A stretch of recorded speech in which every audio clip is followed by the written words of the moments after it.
विमा नियामक आणि विकास प्राधिकरणाच्या प्रस्तावित नियम 2019 कार्यान्वित करण्यात आलेले आहेत। त्यामुळे भारतीय विमा उद्योग क्षेत्रात खूप मोठी उलथापालथ होऊन विमा क्षेत्रातल्या गैरव्यवहारांना चालना मिळेल आणि त्याचा भार अखेरीस सर्वसामान्य पॉलिसी धारकांना सोसावा लागेल, असं स्पष्ट मत असोसिएशन ऑफ इन्व्हेस्टिगेटर्स अँड डिटेक्टिव्हचे अध्यक्ष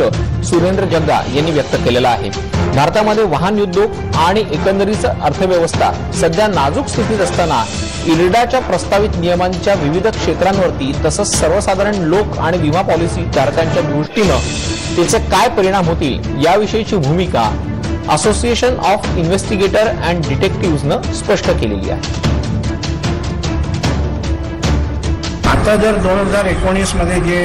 रेग्युलेशन आणलं आहे त्यामुळे हा फ्रॉड परसेप्शन मला असं वाटतं की 20 ते 25% अप्रॉक्सिमेट वाढेल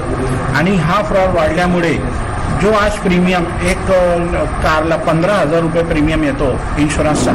तो प्रीमियम नाही तरी 25,000 पर्यंत वाढेल आणि याचा जो 10,000चा बोज आहे तो एक पॉलिसी होल्डरवर वाढेल, अशी माझी एक प्रोजेक्टेड फिगर्स जे आहेत ते मी IRDAच्या समोर पुणे ठेवतोय। त्यामुळे IRDAने याच्याबरोबर विचार करून हे रेग्युलेशन 2019 जे आहे जे आम्ही रिकमेंड केलं आहे की ही लिमिट कमी करून 20,000 करावी, त्यामुळे जे इन्शुरन्स कंपनीचा लॉस कमी होईल आणि त्यांचे जे फ्रॉड परसेप्शन आहे तेही कमी होईल।